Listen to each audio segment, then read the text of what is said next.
You can probably start recording now if you want. We're recording. Okay. We're recording. Oh, we are recording? Hi, Mom. Okay. 3, 2.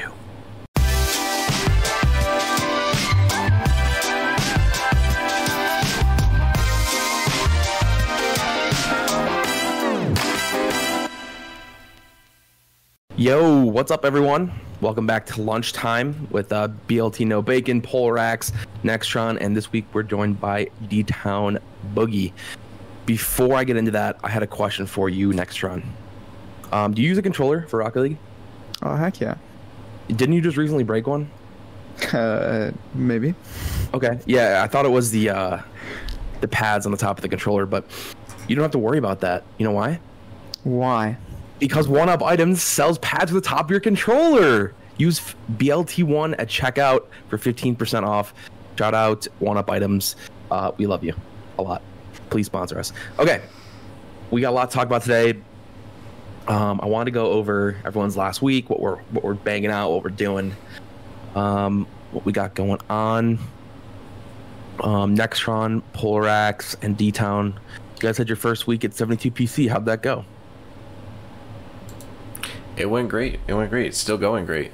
Super excited about it. Still have been, still am, probably will be forever. Yeah, it's been great. I haven't been doing too much behind the scenes this week. This week for me, it's just been a lot of making sure that my gameplay is up to par with where it needs to be, getting into the next IGL season, getting ready to do that. But yeah, it's been a lot of fun. You guys over there are just super great. Is it everything you expected? And more. Really? And more. Interesting. I have done nothing this last week. I've been and I wanted to talk about this. I told everyone I was going to drop 2 YouTube videos a week. I've only been doing 1, but my work schedule has been hectic beyond belief, like insane. And that's something we're going to kind of cover this week, talk about like content creation and what's going on. But one thing I did want to talk about was like equipment, because right now I don't even know how to describe this. I hit up Elgato 2 months ago for a Stream Deck.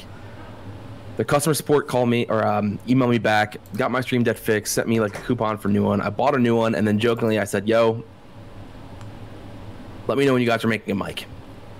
And they never responded, as they should, because they're a company and they actually have time. Don't have time to do things stupid like I do. But then last week they emailed me back and said, "Hey, what's your address?" And I was like, "This is weird," but I sent them my address because I'm an idiot. And then 2 days ago they sent me a mic, and it's like the best mic I've ever gotten ever. It has a mixer, it has software involved. It's honestly insane. So I wanted to kind of hear what like your favorite guys' piece of equipment is. Just because I don't know if a lot of people who are listening to this are using Stream Decks, are using mics, are using headset mics, but I really dig the equipment side. I always want to talk about that more. Dude, honestly, I love my headset. I don't use the mic on it because the mic was kind of trash, but Same. I got the I have the SteelSeries Arctis 1 wireless, and it's actually amazing because you can, not only is it like a wireless headset, it's got great audio quality, the battery lasts forever, and the mic you can just take out, so it just looks like and it's very clean looking, not much extra, it's not very bulky, just overall really nice. I see a ton of people doing they have the wired mic, and it like doesn't make sense to me, because it's like, yo, you're playing on a controller or on a mouse and keyboard that's wireless, so why are you attaching your head to your computer? Like it doesn't make any sense. Kind of weird, to be honest, but yeah, I did the same. I went wireless with my headset. It's been phenomenal, to be honest. Yeah, I've got to say that for me, it's also probably my headset. I actually didn't even know this existed. I think a lot of people probably don't know that it exists. One of my buddies got it for me for Christmas like 2 years ago, and so the first headset I ever got, like the first nice headset I ever got, was like a $60 Turtle Beach, you know, something you think is like super nice, and it wasn't. It broke really quick. It was really disappointing. Dude, yeah. And the more I've heard about Turtle Beaches, the more that I've kind of learned, like, oh, that's just the standard for Turtle Beach, I guess. Yeah, they're not that good. But these things, they are the Sades SA708 GTs. in blue. Really nice. It's a $20 headset. And I think the cost is mostly down because most of it's made from like a lighter plastic. So the actual material cost is pretty low. The mic on it's okay, but the audio quality is phenomenal. And like I said, I've had these things for like 2 years. They've never shown any signs of wear or breaking. Oh, wow. Yeah, super affordable. Most versatile headset I've ever had in my life. I really love these things. So like it's definitely not the most glamorous piece of gear by any means, but if I had to pick a favorite, I think this would have to be it. Would recommend it to anybody. Yeah, same. I mean, honestly, for me, it's like you gotta have two things. Build quality has to be good. Like it can't be just plastic bits everywhere holding it together. And then it's gotta sound good. For me, like hearing things is has always been the biggest part of my gaming experience. Like I'm a very visual person, sensory person. Right. So hearing footsteps, someone walking behind me, hearing a car coming up on me in Rocket League, trying to avoid a demo, like that's kind of how I play the game. Absolutely. I don't know about you, but that doesn't work for me. Like, why? Oh, the sounds of cars in Rocket League. Rip. I feel like I'm No, missing for real, something. I use my sounds. I use my sound for like when people are coming close to me. Yeah. All the time. To help dodge, help avoid. Like if I can't see behind me, you know. Oh, I should probably mention too that like they're comfortable. The headset, like maybe I just have really low standards. I might just have low standards, but I feel like if I don't mention that, people are gonna be like, "Oh yeah, $20 headset." Right. Of course, he's gonna leave out. Oh yeah, they're not super comfortable. No, they're comfortable. Yeah. They're comfortable. Yeah. Made of really light plastic, no pads, no sanding, nothing, just sharp edges. It's like that headset they give you on airplanes. Yeah, exactly. Tough plastic. Government I have a huge melon, so finding headsets that fit are nice, you know. Fair enough. Okay. Let's get into some Rocket League news. You guys want to take this one away? Rocket League news. Let's start with Turbo Pulsa. What a guy. What a lad. Just you can't go wrong with Turbo, I guess. So off NRG last week is like, you know what, Turbo, we don't need you anymore. We're world champions without you. And they just kick him to the streets. I'm being a little dramatic. Don't take my word for it here. But yeah, Turbo leaves NRG, and then for Lawler's Brawl 10K, he ends up playing with Envy alongside Mist and Atomic, and they just win it. Because that's what Turbo does. He wins. Turbo wins things. And the best part about the whole thing is he's not even staying with that team. He's not even staying in NA. He's moving back to EU in 2 weeks, according to one of his comments from a Twitch chat. And I think it's hilarious that he's like, you know what, I'm gonna join a team real quick. I'm gonna win because I can. I'm going to completely stomp on the team that just dropped me, and then I'm gonna move away from the region altogether. Like, what a power move. Am I right?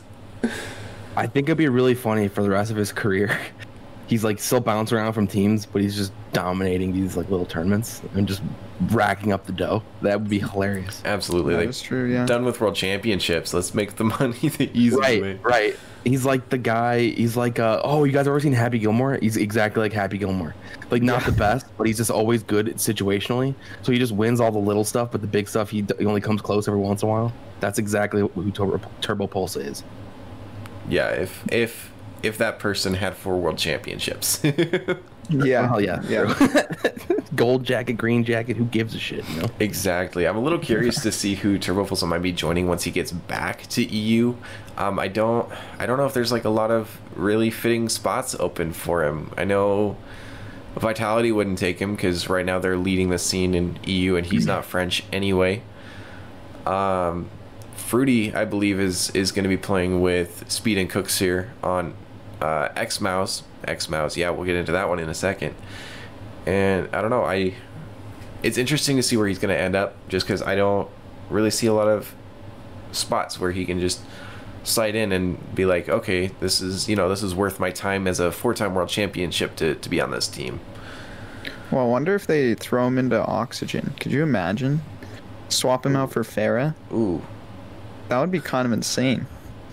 I mean, can they I do that think though? that would- Because 2/3 rule, right? Because they just got rid of Fruity, so they'd lose their spot if they Well, did that. they'd have to do it next season, but I don't know if Turbo's going to go straight onto a team this season, or he might play RLRS or something. I don't know, Maybe. or what? I guess it's not RLRS. He's in Supposedly, a More. very he's in a very unique and weird situation. yeah. Where I he don't can think pretty there's much go anywhere he wants, period, because anybody would take him. Yeah, right, but He's got the his thing is, complete he's like- free reign pick. I think everybody knows he won't be there for long. Dude, what if he goes back to Dig? You think? That would be pretty sick. Goes back to Dig. I don't know who he'd replace. He'd probably replace Panda, to be honest. Would he though? Because I know Yeah. last time, at least I think last time that he was on Dignitas, a lot of the main problems and conflicts were between him and Yukio. So I think that Yukio would be who you'd replace anyway, especially because with all the talk of roster changes over the last like 3 seasons, every time Dignitas roster changes have come up, it's been Yukio people have speculated leaving anyway. So I don't Well, know. let's ask this question: is Turbo Pulse a top 3 in the world? Yes. Okay, so Like, he's are we talking? We're talking top 3 players in the world. Yeah. I guess it depends too on. I'd say no, personally. No. Okay. Well, I guess it depends As on what in, you're asking. Because if you're asking like top players, then you're including like top ones players per se into that. Like then the story's a little bit True, different. But that's like the point. I think if we're talking Even like, if you're talking about top esports players, I still think it's no. who are your top three Interesting. threes players? Top 3 threes players. Yeah. I would definitely put out there Justin, and then it's got to be like Fairy Peak, and probably K-Dop, honestly. Like Vitality's stacked, dude. Vitality is extremely stacked. Vitality is stacked, and I think that like Turbo just has good chemistry with players, and it's like his playstyle is very it's very team oriented, which is what makes him win a lot of tournaments. Mm-hmm. But I just think that in terms of like raw skill, I don't think that Turbo's like he's up there obviously, but I don't think he's top 3. Okay, I think I see what you mean. It's a little bit harder to quantify when you're talking. You know, is this his individual skill or is it because of the way he slots into a team? And that's like it definitely. Yeah, I think he just slots into teams really well. Personally, I don't think he's just like a really like, yeah. I think he slots into teams really well. I'd say. For sure. Interesting. I guess Sorry, go ahead. I was gonna say that would have to put him solid top 5 then at least, if not top 3 though. Yeah. I think top 5 probably, or top 10 for sure. Top 10, no question. Top 10. Oh, okay. But- Because the framing that I had was like, if he's top 3, he can go anywhere he wants. You know what I'm saying? Like when you were talking about Panda, it's like, oh, will he? It's like, yeah, he will. But if you're talking about like top 10, then it's like, yeah, we'd love to have you, but you know, like that's. Well, the there's a question. lot of players in RLCS, so True. Top you have 10 to is think still top a- 10 is still top 10 are like still Yeah, no, insane I don't players. disagree. But then you have to think about like, hey, our chemistry is really good and our team's really good. Do we want to add someone in here to destroy the chemistry and do like something new? You know? Yeah, Yeah. I think you have to throw Turbo into a team that's already like established. But For if you sure. throw Turbo into a team that's already established, like chemistry, then it just builds it more. Which is why I Right. think that seeing him For four- potentially go to like play with Speed and Cooksier instead of Fruity, that could That win would a be world championship. that would be insane. I think I agree Mhm. with that one. It's also for only like 6 months to a year. Unless he gotta keep stays that for in mind. 2 seasons, but I mean that's never really been his style, is it? It's like pick a team, Right. win for him. Pick a team, win for him. He's the drifter, just Yeah, getting everybody. it's else very to the world interesting. championships. I'd also throw out there that Turbo also for me is in top 3 because he really can't stay on a team for long. His chemistry really falls off. Yeah. Like Right. you could see it with Okay. energy. You see it with the energy. You can see it with Dignitas. He just kind of after like 1 or 2 seasons, it just kind of goes away. Right. So it's like, do you want to go for it for a season or 2, blow it up at the end of that, and go back to where you were, Yeah, and risk it, or do you want to exactly.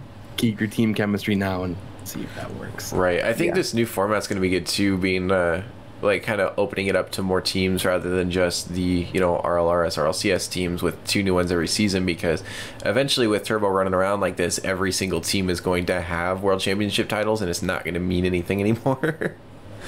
So when we get over inflation on those titles, we know who to blame. Turbo. Yep. Fuck Turbo. You guys want to hear my top 3? Who's your top 3? Explosive Gyro, and Explosive Gyro. That Wait, sounds who's a your little... fourth? Who's your fourth then? Yeah. This guy named Euro, Explosive Euro. Oh, Sounds a little biased to me, but I mean, deal with it. That's your own decision, not mine. that's fair. Okay, so now that we've gotten through that, we're gonna talk a little bit about like content creation and what we do when it comes to content creation, because it's something that all of us do except Polar. Rip. It's true. I don't content create.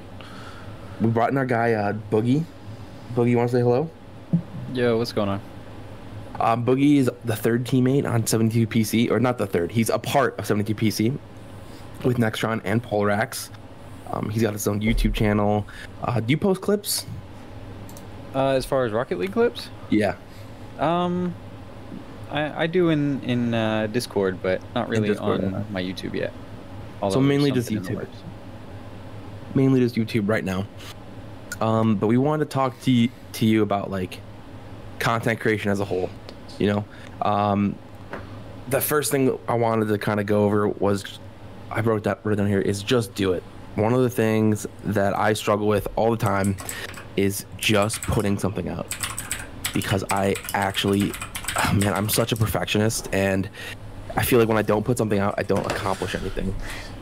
So then what happens is I don't put anything out, and then nothing ever gets posted. And I know you struggled with that too, so I wanted to get your perspective on it. Yeah. Recently, I uploaded a video that was really more for me than it was for viewers, because definitely as a content creator, I struggle with that perfectionist kind of thing. You know, being an athlete and all that. You know, for me to say, okay, my first thing that I'm gonna do is gonna suck no matter what, and then for me to put that forward with confidence, I'm definitely not wired like that. So at the end of the day, you know, just starting and just doing it, yeah, it's good. You know, you're not gonna be the best creator in the world on video 1, but you got to start somewhere, and I think it's just getting through that mentally. Yeah, I agree. Coming from like a sports background too, like being really good at something is awesome, but I feel like what a lot of people don't realize is like all the work that takes to go into that. nXtron and I joke about this all the time when we used to do song requests on our stream, but like if you look at some of the top creators on YouTube, let's say what's his name, Musty Cow, for example, right? Like his first video sucked ass, and I'm not even afraid to say that because it actually sucked ass, you know. But you can see his progression as he goes on. You know, the weeks pile up, the videos pile up. It just gets better and better and better and better, right?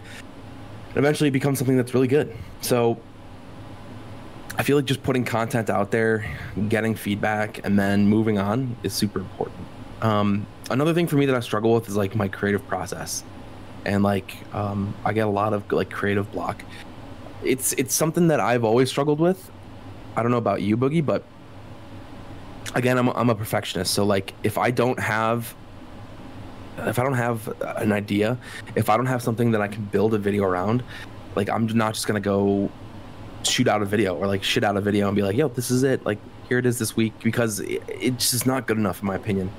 Do you do the same, or like do you ever get like a block when it comes to that kind of thing? Personally, I'm kind of a creative person. One thing I will say, my biggest piece of advice on creativity is write down every little idea that comes into your head, because creativity comes and goes. You can't force out creativity. So yeah, for me, I jot down all my ideas. I always have a notepad, or jot it down on my phone, and I think that's really how I'm able to come up with good ideas over time. Yeah, notepad on my phone it's just, I have a lot of stupid ideas, but for me it's like yeah, I'm gonna put this clay here, and I'm just gonna keep thinking about it and thinking about it and thinking about it and thinking about it. Like one of these ideas that I had for a video or nXtron gaming was like going to one of those websites where you pay for games with e-girls, and then just paying for like all my ranking matches. And then I was thinking like, wait, what I should do is instead of it being like an e-girl, I should go get like the worst rated Rocket League coach out there and then do all my placement matches with them and see how it goes, right? So like what you said is super important. Like ideas, you can't just like sit there and be like, all right, well, ideas come to me. My head's open, my mind's open. Just let me know when you're gonna like pop into my head. It just doesn't work like that. I think they're always coming to you, and they're always gonna be different every time. So writing them down is super important. But my favorite type of content, I think, would have to be video. And even though I stream 3 times a week and I post twice on YouTube, I honestly think I like video better, to be honest. I like highly edited, good quality, funny jokes, high level gameplay. Those are my types of things. Are you talking about making it or watching it? My favorite type, like, so what I like to watch. Okay. Personally. Okay. But like, I'm curious to see what you guys would say. I know the Rocket League YouTube is predominantly like creative videos. I feel like I think you see a little bit of high level gameplay, but not as much as you would with like Musty trolling someone, or something like that, around that nature. Yeah, I think it's because a lot of the higher up or a lot of the larger YouTube creators for Rocket League are they aren't like really good at the game. Like they're good, but they're not like insanely high level. Right. Like close to Musty's like the only one that will create like interesting and new content. Whereas and he's still good at the game. Right.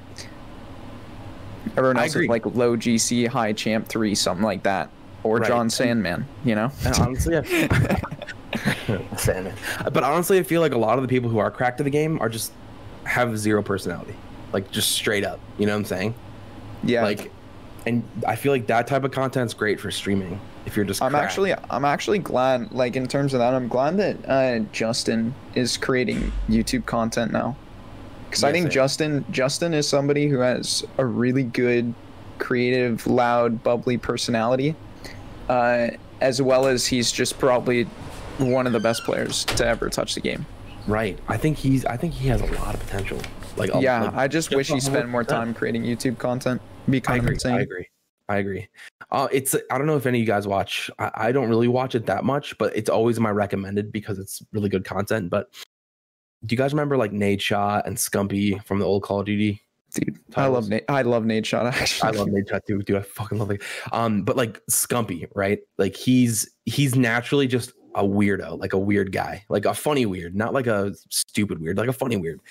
But he'll go into a game on Warzone and he'll just make up like a random challenge. Like he's like, hey, I'm gonna get 5 throwing knife kills and drop 30 kills, right? And he'll drop like 40 kills and 7 throwing knife kills. And it's not even about that he like beat his own challenge. That's obviously just for like the thumbnail and whatnot. But it's because like he'll be yelling at like little 4-year-old kids as he's killing them, being like, yo, I'm just better than you. Like, and he's such a weirdo because he looks like a 4-year-old kid. But like that type of content is awesome because it mixes like high level gameplay and that comedic presence. And I feel like Justin would be really, really good at that if he just made more videos. I don't know if you saw a tweet the other day, but he also said like, I always complain about people who have huge channels and aren't putting out content. And then he's like, that person is also me, which is exactly what he said. Yeah, it really is. I think what's cool is because I don't remember whose stream it was on, but Garrett and Justin were kind of having, it seemed like a playful like fight in 6-mans on somebody's stream. And I think honestly, if you put Garrett and Justin into some YouTube videos, I think it'd be funny. Also, like Justin Squishy, people like that, where you'd have really high level content, and not only that, but they also can just joke around, throw their ranks and stuff. I mean, and still manage to, or try and throw their ranks and still win the game. Right. Right. Or it seems like they're not even trying and they're still winning the game, which is even funnier. Yeah, exactly. So my best advice when it comes to content is what we talked about earlier. Just put it out there. Like my first clips were like 480p. My webcam looked like shit. It wasn't funny and it wasn't a good shot, right? But like, you just got to bang them out. And the only way you get to that good content is by realizing what's not good, you know, and not posting that. And I feel like a lot of people neglect that. Yeah, I think with that, though, you also have to keep in mind that you have to constantly build it up too. You have to constantly put work into it to try and make it better. The way that I look at it, like constantly with my stream personally, I'm always trying to do something to, you know, make it that little bit better, whether it's new content, whether it's making a better overlay, whether it's making new graphics, like just do something, anything to, you know, take it a little bit higher and higher every single time. Right. And be different. Like I know I'm not cracked. Like I know that, and I never will be. Right? I know that, right? I know those things, right? So my stream has to be different. No matter what I do, it has to be different. And one of the things that really bothers me with things like that is I get people messaging me 2 to 3 times every single day, like, hey, you want to do a like for like, or a follow for follow, or a post for post, or can I get a shout out, right? And what they don't understand is this is like, yo, dude, I'm in the same boat as you. Like my shit's not that good either. But like you putting a clip out there saying nothing, like it's half covered up by your mom's fingers trying to block the TV, like that's not good content, man, you know? And it's like if you did those things, like the shout out for shout out or the follow for follow, like I would do that if this person had like really good content. And that's what a lot of people don't understand is like I don't mind like helping other people or promoting them if the content's good, but like you see so much bad content, it's just like a nightmare sometimes. I don't know if you guys run into that. You probably do, but it's like I do for sure. I definitely feel that. I not so much. I don't run it so much into follow for follow or anything like that, but I definitely run into people that, you know, try really hard to be streaming or like get affiliate or something, but their content just, you know, isn't. Yeah, it's not good, you know, or like their personality is just not something that I personally vibe with, and it's kind of like, whereas a part of me wants to, you know, help this person out, it's also a part of me is like, it's just not good. Like I don't want to. I want to support something as a nice person, but I don't want to support something that like I don't like believe in, you know. Right. No, I agree. Like. One of them I ran into a couple days ago was like this guy messaged me and he sent me his post, and I watched the post and I was just like, cool, like I liked the message and moved on. And he's like, oh, you're not gonna like the actual post. And I'm like, dude, that's not gonna help you like at all. Like I don't know why you're even asking me to, but like if you're gonna send me your content, be like, yo, can you share it? Or like, yo, can you screenshot it? But you want me to, you're sending me your content to like it? Like, that's just gaming the system. You know, it's like, plus you smacked a goal in the net from the ground. That was it. Like, you didn't do anything. So it's like, I get that a lot. Kind of yeah, I got this. Yeah, I got the same thing actually today. I think somebody sent me clips, like a thing of his clips, and he was like, oh, here's some more clips. And I was like, cool. Okay. Cool. They were all like worse than any of BLT's clips, and I was like, "All right, buddy." Sure. And I don't know. So I get the people who. So I don't know if you guys know this, but I've been up to 530 followers and down to 490, like 5 or 6 times, because I feel like there's these waves in Rocket League where people are just following, just following you to hope that you follow back, and then they unfollow. Yeah, they really are so often. But it's nice because it weeds out the people. But I get people who are like, yo, I'm doing I'm hosting a titanium white Fennec giveaway.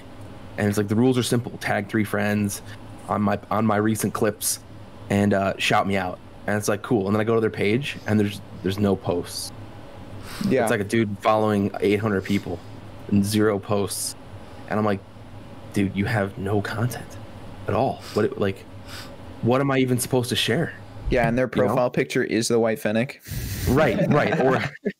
Or like some logo or something like that. I'm trying to find one I had the other day that was just like super disingenuous. I can't find it right now. I don't know where it went, but Oh yeah, the guy sent me. So I used to do this when I was growing, and it really helped me grow my channel. But when people would follow me, I'd be like, hey, thank you so much for following here on Instagram, but I make most of my content here. Do you mind following there instead? And what they do is that most of the time they'd be like, yeah, dude, like no problem. Like I like watching streams here. I'll do that. But then I started getting a lot of people being like, yo, yeah, why don't you do that? But also, why don't you follow my stream as well? And I'd be like, yeah, dude, I'll follow it if it's good. You know, right? Like not being disingenuous, not being rude, just being like legit. And I'll go to their Twitch or their Mixer or their like YouTube, and they'll have like one stream that's like 6 hours long, and that's it. It's from just, 2 years ago. From 2 years ago, and there's no talking, there's no music, there's nothing, and I'm just sitting there like watching it, and I'll go back to their message and I'll legit be like, yo, I want you to know that this is bad. Like just being for real, like, hey, this is not good. And I don't even mind telling you that because it might help you. But like, dude, if you're not going to put out good content, like I'll follow you, but it doesn't mean anything. Yeah, it means nothing. And it happens all the time. That's why when I host people, I make sure that I watch a couple seconds, because like the first thing I do is, and I don't know if you guys noticed this, but I took off my ads on my channel for when people for when you open my stream, because I'm getting recommended a lot, and a lot of people come over from recommended, and if they watch an ad, they're leaving. But if I go to host someone and I have to watch an ad, I click off. I go somewhere else, because it's like, dude, that 1 cent's not going to do anything for you, and also like you haven't talked for 15 minutes. I think the way it works though is that turning ads off at the start of a stream, I believe, is if you run an ad on your stream, it won't make, like, anybody that decides to come in after you run that ad on your stream, it won't show an ad for them. The other thing is if you're, so it's not like, you know, you have that setting turned on and straight up there aren't any ads when people come in. I have data for this. Because I was reading about this yesterday. So I follow this guy called Seth Greenberg, who's a market analyst for media. And he said that 6 out of every 9 viewers that go to a stream that they've seen recommended on Twitch, and if they have to watch an ad, they're clicking off that right away. I feel so it. You're losing 6 out of 9 potential people every single time. So what I just did is I pushed my ads to like the 15-minute mark. So instead of when they join, it's like 15 minutes in. Dude, wait, you can do that? Yeah, you can push it out. Because what I've been finding out is that my bot will be like, "Hey, welcome back, Zach X64." You know, and I'll be like, "Oh, what's up, Zach?" And he'll just never say anything. And I'll be like, "Wait, he just stopped in and then left. Why is he doing that?" And then I realized it's because he had to watch an ad. And if or they stopped in and you said it while the ad was running, and they just had no idea. They had no idea, exactly. Yeah. I think it's annoying, honestly. I agree with like hosting somebody. It's very annoying to have the ad there because you host them, then you go to their channel and they're all thanking you for the host and stuff, but you didn't get any of it. Like you didn't even hear them say any of that. Yeah, no. And for me, I was like, oh man, this is great. I get ads. And then I was realizing that every stream I'm making like $1. Yeah, I could care less about the ads, honestly. So it doesn't do anything for me, you know? I'd rather just push that out. But what I don't want to lose is that I don't know how it happened, but I'm getting onto that algorithm where I'm getting recommended a lot. So I want people to just watch my stream right off the bat. But yeah, my best advice is just keep posting, keep creating, keep doing. Yeah. Okay, let's hop into some streaming news because we're getting a little short here on time. For sure. I do want to say you guys have inspired me. Challenge accepted to make $1 million YouTube channel where all of my content is me recording my monitor with my phone. Okay. Yeah, you can do that. That works. Challenge accepted. Wait, why don't you wait. I thought the problem was you don't have a webcam, so why don't you record your face with your phone and then just put it onto your computer? I know for sure he's got a stream deck. You can figure something out with that. That is true. True. I think it might have a camera in it somewhere.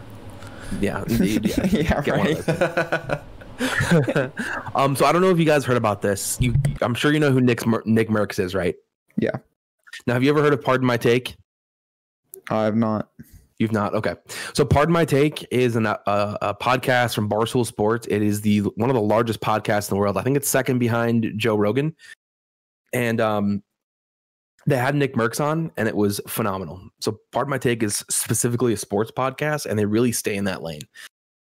They do like actors, comedians, and whatnot. But what they've never done is they never had a YouTube personality. They've never gotten into streaming. And someone had hopped in Nick Merckx's chat and be like, yo, you should go on Pardon My Take. And then all of a sudden it kind of just happened.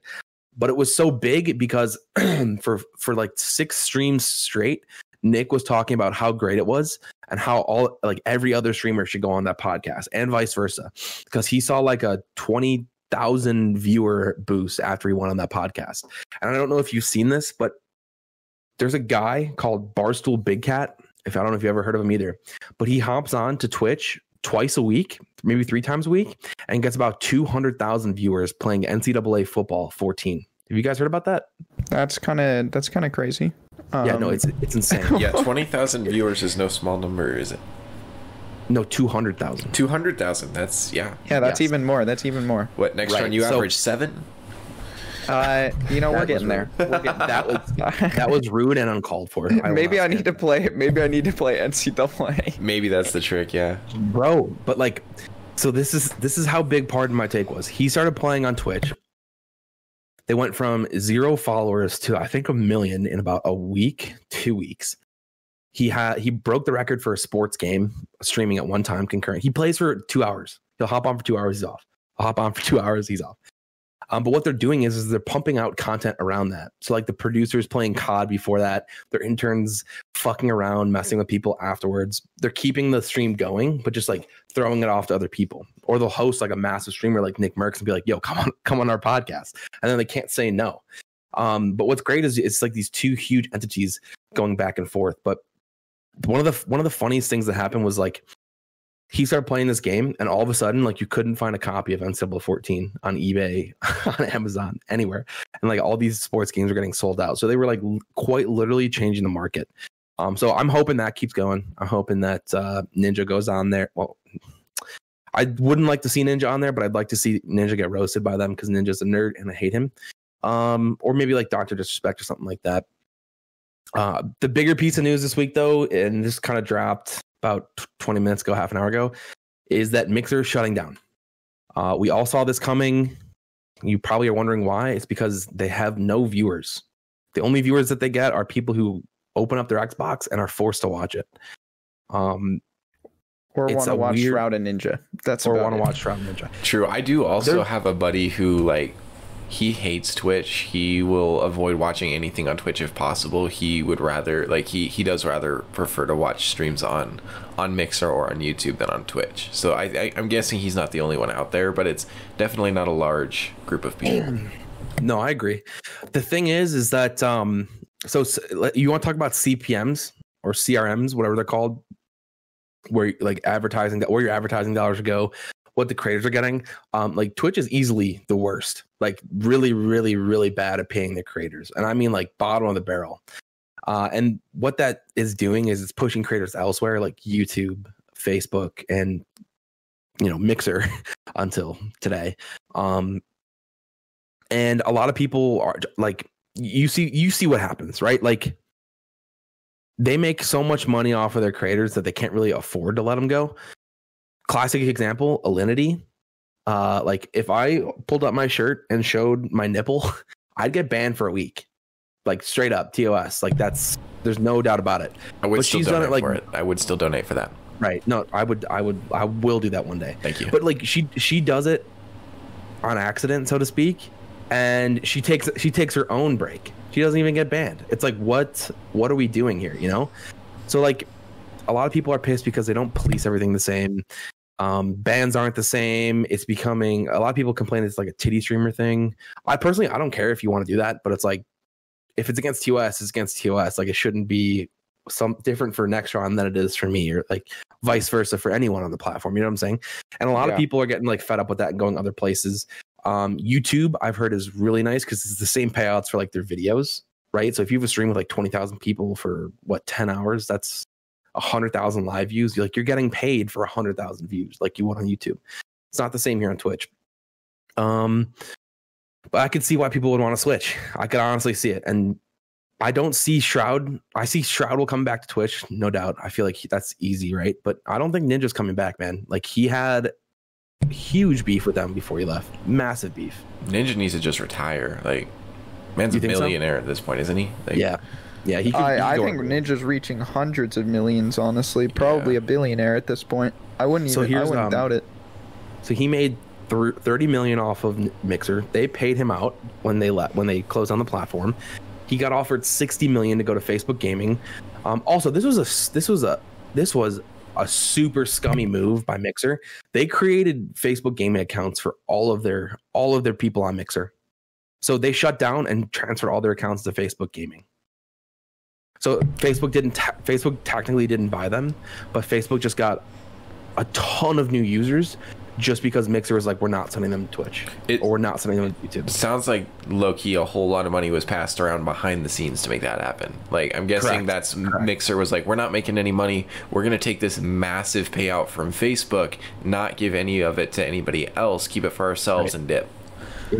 The reports are that Facebook didn't pay them. Well, but like, yeah, but who does that without getting paid? Like, that's scummy. Who does that without getting paid? Like, can we really trust them when they could just hand $100 to the reporters, and the reporters are looking the other way? So, right, and Facebook is notorious for doing really, really shitty things. So I wouldn't doubt that. I'll just state this right now. Breaking news: I will never stream on Facebook. Fuck Facebook.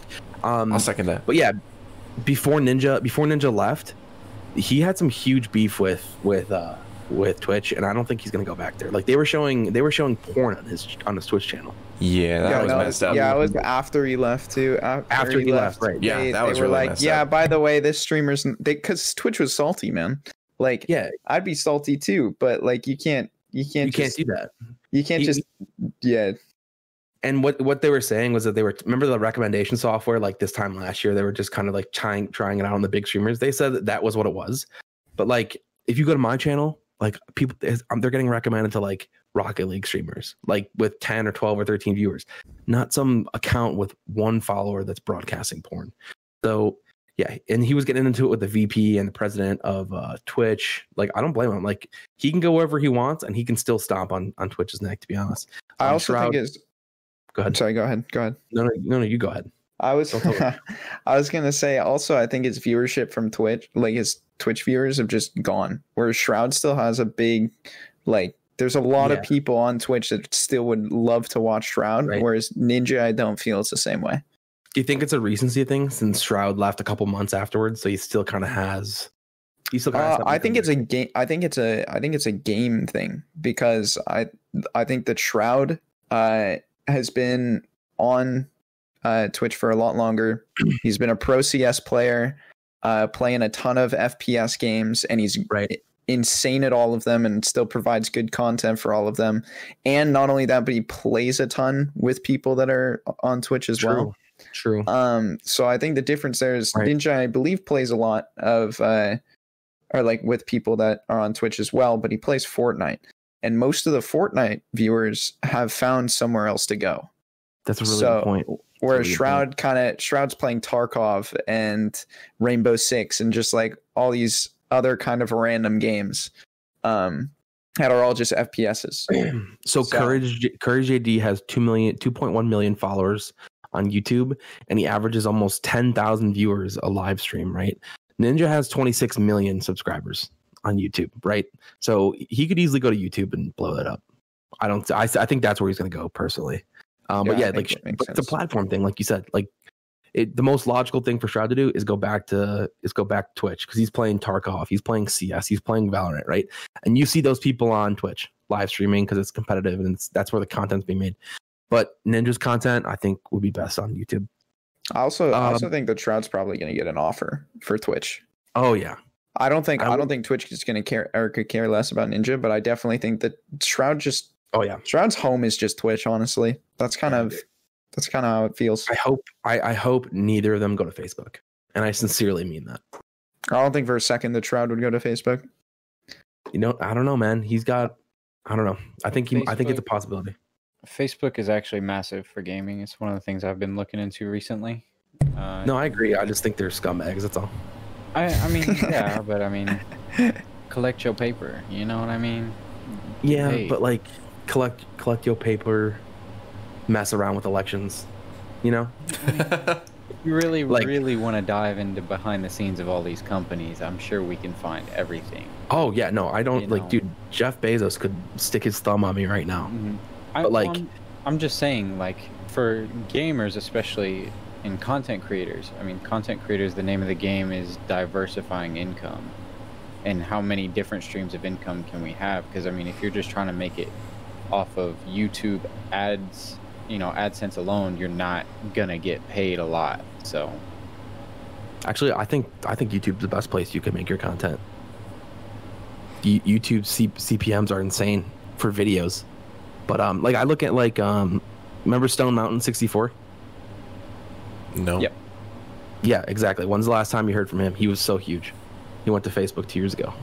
yeah, I mean, that's true. But, I mean, you see it time and time again where these companies come out with, you know, they come out with partnership deals for content creators. And Facebook is still in that phase where they're overpaying content creators.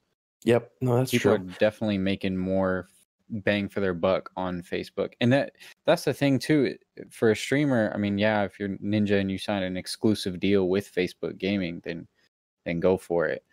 Right. But for someone like a YouTuber or someone that live streams, you know, running YouTube live stream, Twitch live stream, and Facebook all three at the same time, I mean, that is where you're going to get your money at, you know? Oh well, you technically you're not allowed to do that. I mean, Like if you're an affiliate on if you're an affiliate on Twitch, that agreement that you signed doesn't actually allow you to go anywhere else. Okay, well, as a YouTube content creator, I'm not mainly a live streamer, but Right. a lot of YouTubers do put out their videos across 4 Multiple. or 5 platforms and get paid Yeah. for 4 or 5 platforms for one Right, piece right. of content. So That makes sense. And I will say this to your point. I have a buddy who started at the same time as me, and I was telling nXtron this earlier, 5.5 months ago. His name's what's it called? The Real Diva. And Polorax has met him, but he just went full time. He just went full time today, I think, or yesterday. He's made like $4,000 or $5,000. I've made like 1/4, maybe 1/5 of that oh, wow. in 5 months. So I don't know. Maybe you're right. And that he's all on Facebook. He's killing it. So who knows? I'm telling you, man, their payouts are. Always try to find those small little companies, even if they're not going to be around. I'm not saying put all your eggs in one basket, but I mean, first of all, Facebook's not going anywhere, and second of all, True. they're still small enough to where they're going to be overpaying content. I just worry because I feel like they do very shady things. Like remember when they got into video at first, and like scrolling past the video would count as a view, and then like a bunch like remember College Humor went there, and then they went bankrupt. I don't know. I just feel like it's shady, but It's each shady. their own. I mean, they're all shady. It's where you're willing to How? compromise, I guess. Right. No, I agree totally. You said it better than I ever could. Okay, so let's get into this. One of the reasons why Mixer shut down, one of the reasons it was such a big deal these last couple days is because a man named Milan Lee, he posted a twitlonger on Twitter describing some incredibly racist behavior by upper management. He used to work at Microsoft, and he was pulled over to Mixer to work on their team. And the first thing that was said to him was that, hey, we only brought you over here because you are street smart. And what he said was that was affirmative action, and they were trying to reach their numbers of hiring minorities. And he was the only one that worked for them. He also said managers likened the partners at Twitch. So like, how you have, or not at Twitch, the Mixer's partners, right? Much like Twitch's partners. They get like a larger revenue share. They get more for their subs, but she likened Mixer's partners to being her slaves, and that she decided who was going to blow up and who wasn't going to blow up. And he blew the whistle on that, and he got fired for it. It never made it to HR. He filed a lawsuit. It's like he's still. I know Mixer's not around anymore technically, but like he's still gonna see some money from this. And that's not the point, but like the fact that you can have a platform doing this and it's just like okay in 2020 is super fucked up. like extremely fucked up. And I also thought it was so cowardly by Mixer to, instead of like addressing this and being like, yeah, like, you know, we fucked up and we're going to try and do better, that instead they just decided to blow the whole thing up. And I know a lot of people will probably be like, yo, it's not related, it's not important. But like, if any company is going out of business, right, and they know they're going out of business, usually they'll tell people. They didn't tell their creators, they didn't tell anyone. They're closing down the next 14 days. And I think it's primarily because they see a lot of this stuff coming out. And that wasn't the only thing that happened. A lot of live streamers have been called out recently. Pro Syndicate has been called out. He's a massive YouTube creator. He sexually assaulted his past girlfriend, allegedly. And it's not his first time doing some really heinous shit. You guys might remember CSGO Lotto and him creating a website for little children to bet CSGO skins on. That was extremely fucked up. H3 blew that up. He got caught. He only got, I think, a plea deal or something like that. I don't even know. I don't want to out him for something he didn't do. But yeah, he got, and then Say No to Rage, a massive Destiny streamer, had got. And I don't want to say it like, you know, oh, he got caught, because it's not that he got caught. It's that he's a scumbag and people were finally able to talk about their experiences. But yeah, he was having unwarranted sexual encounters with like multiple women, and nobody was like, he was so powerful that nobody wanted to say anything. And it just goes to show that, like, you know, all these newer platforms that we're on right now, like, they're great and all, but I feel like this stuff going on behind the scenes is only going to get worse unless we do something about it, or like start calling out our buddies or people who we know that might have that behavior. Now, personally, I don't know anyone like that because I'm not a big streamer. I'm not a big content creator. But the fact that like Dr. Lupo was playing with Say No to Rage like 6 months ago and he just stopped really rubs me the wrong way, because I feel like he knew something. He stopped playing with him, and he could have easily spoken up. Like, he'd be the perfect person to out this guy. But instead, the victims had to say something. And I think we all need to do a better job of like calling people out for that kind of shit. So that's kind of some more darker news coming out in the streaming world. Now, this is one thing I wanted to talk about with all you guys because it was a huge topic the other day. But The Last of Us 2 and false advertisement. Now, I didn't play the first Last of Us, but I watched some cutscenes on YouTube. I watched like the 2 or 3 hour cutscenes to kind of get a feel for the story. And then I watched the trailer for the second one, and I was like, oh, that's really cool. And then I watched the cutscenes for the second one, and I was like, they really fuck their fans here. And I mean, absolutely fuck their fans. And I know a lot of developers put out these false or these fake, these fake promos to kind of lead people astray, not give away too much of the story. But The Last of Us, they put out a trailer with the 2 main characters, and then when the game came out, it introduced a brand new character, and it completely changed the story. And it set fans off. Like, people were pissed, and it's got this Star Wars feel. I don't know if you guys watched the 8th Star Wars. I can't remember what it was called. The one before, I think it was called The Last Jedi, where they killed Luke Skywalker. Did you guys see that?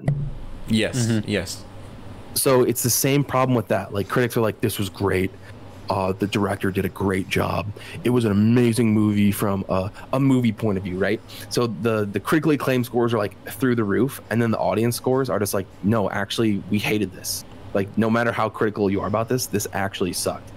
And The Last of Us 2 is getting the same treatment. Like, if you go on Dixerto or Game Informer or IGN, they're like, oh man, this game is so good, and like all these writers are like sucking off the developers.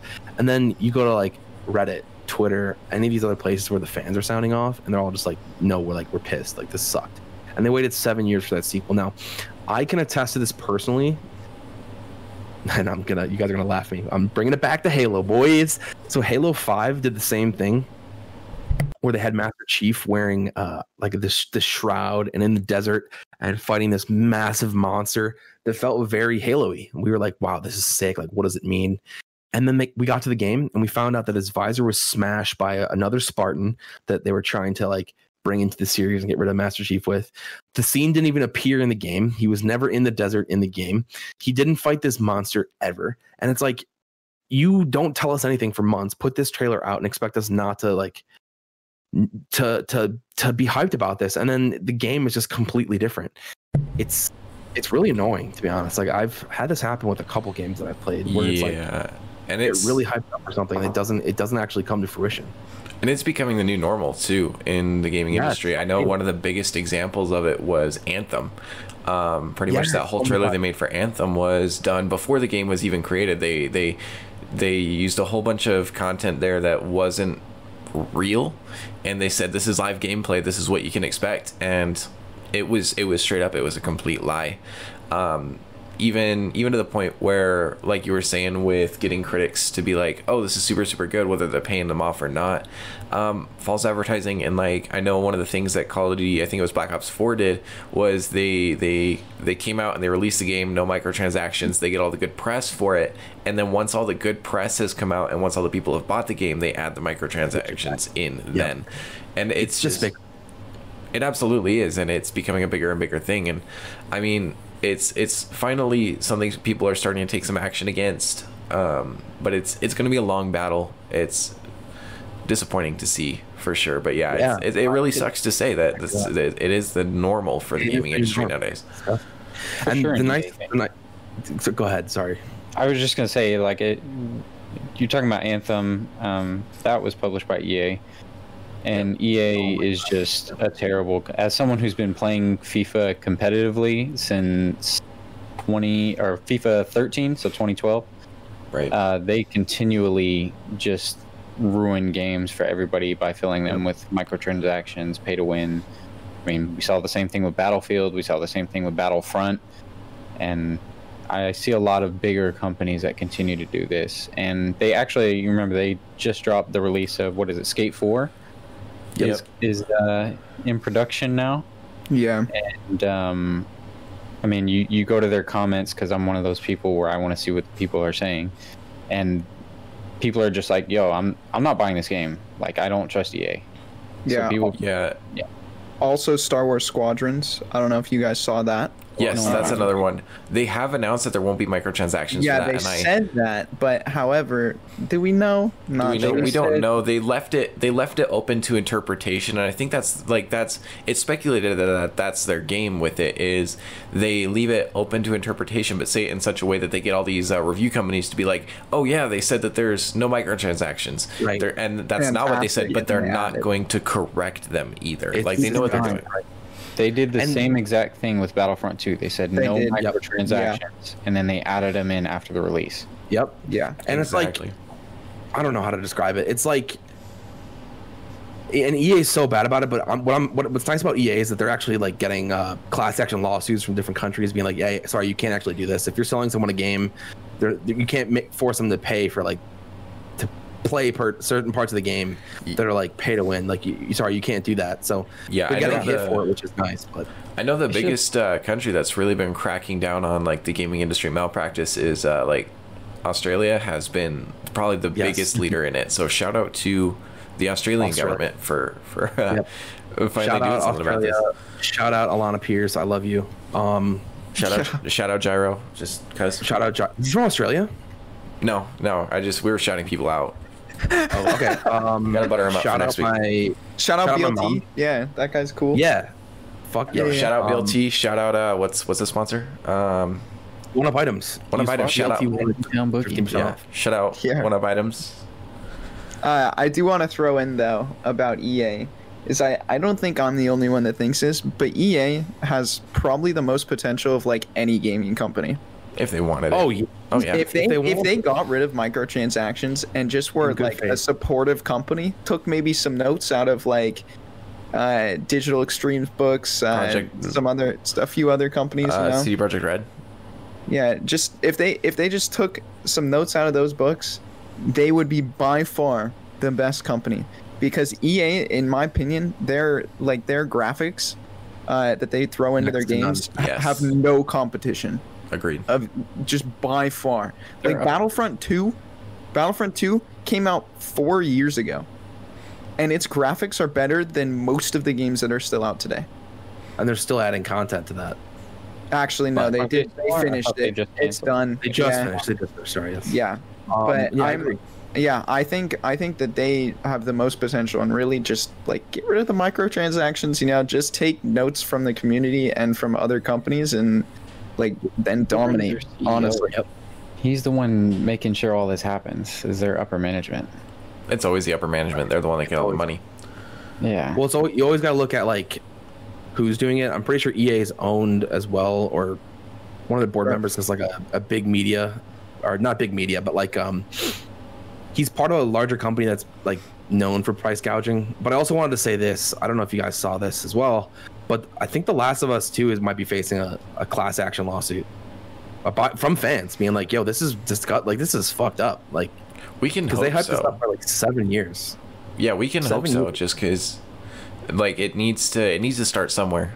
Getting Right. this all to end. I know that people are going to, like, what are other games that I don't think that Bethesda would do that with, like Starfield and Elder Scrolls 6 coming out. 2025. Who? Bethesda. I thought it was Bathsheba. It's Bethesda. Bethesda, sir. Rip. Go ahead. But I mean, they've been going down a slippery slope lately too with Fallout 76, which was also advertised to not have any game-changing microtransactions. They said that they added them in later, and then when they were confronted about it, they were like, "Oh yeah, well, we said the wrong thing then. Oops." Right. It's like they wait 6 months. Yeah, like the game, even if they're caught actually lying, they're just gonna lie their way out of that too. Be like, "Oh well, I don't care," and that's all there is to it. They don't care. So now I want to make this clear because I know I wouldn't say I fought nXtron about this, but we had a very long discussion about it. Halo 5 didn't have game-changing microtransactions. They had like the type of microtransactions where you could buy more abilities to get like more things, but it was the same. It was the same pool as if you had won those coins or if you bought them. Like it wasn't like you got more high level things just because you bought it. But they did do the same thing where they're like, yeah, this is our game, and then show the trailer like, yeah, it's so sick, right? Everyone's like hype, like can't wait, and then they bring out the game and it's like completely different, and it's honestly ruined their reputation. Like I don't know if you guys knew this, but like there hasn't been a Halo game in 6 years. It took them 4 years to lose that shine of what happened. yeah, we should be seeing a new one soon, right? How do you make a game so bad? Yeah, Halo Infinite is coming out with the next console release. Yeah. But how do you make a game so bad that your game that you released 2 decades ago has more average daily players? Right. No, that's the thing. It's like that's how badly they fucked up. And it was a shit show. Like it was so bad. It was just such a bad game. Some of it was good, but it's such a bad game. It's like, yo, all you have to do is just make what you said you're gonna make. That's all. Like, and that's it. Like, it's really that simple. People need to stop defending the cosmetic only microtransactions too, and especially the ones where it's like, oh, but you can also get it through playing in game. Because they started designing games around it now. Is they'll be like, yeah, it's cosmetic only microtransactions, but if you want it, you can get it through this in-game currency, but we're going to make it a grind, and in making it a grind, it inherently ruins the core gameplay to be more centered around making you want to spend money than the gameplay itself. Listen, I'll argue battle passes to the end of the planet, dude. Battle passes are so good for games. I don't hate battle passes. But cosmetic only microtransactions and everything, there's a line. But just throwing in cosmetic only microtransactions and being like, you can earn this through playing or spending money, it's going to still ruin the game because they designed the game to be grindy to make the money, not to be a good game. Yeah, but I like I said, I think battle passes are just the play for like any company. I think battle passes are just so fantastic for everyone. Like all across the board, there's just no downsides to battle passes, honestly. And let me be transparent here. There's a way to put more money into your game and provide it more content. I think the company that does it best is Rockstar with GTA.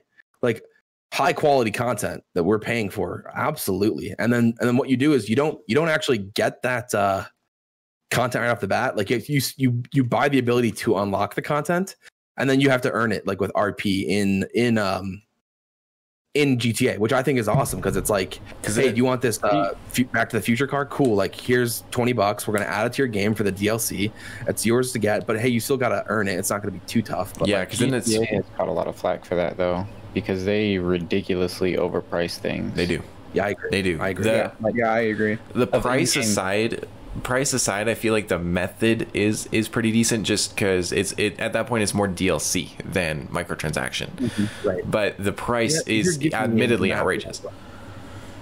One of the things I hate about Call of Duty is like, hey, here's the games you're gonna get at launch, or here's the maps you're gonna get at launch, and it's like 2 remakes and like 2 shitty maps, and they're like, you know what though, we're gonna bring back these 4 maps for $15, and guess what, you get to download them, and it's gonna be 100 gigabytes. Isn't that great? It's like, no, it's not great. Give me the maps off the bat. Like, what the fuck? The same maps we've remastered for the same, for 15 years. 15 games, Pay for them. Minimal effort, maximum profit. Stop Right, and it's releasing half a game and then selling us the other half in a DLC. That's you right, want more yeah. money for your game? Make a good game.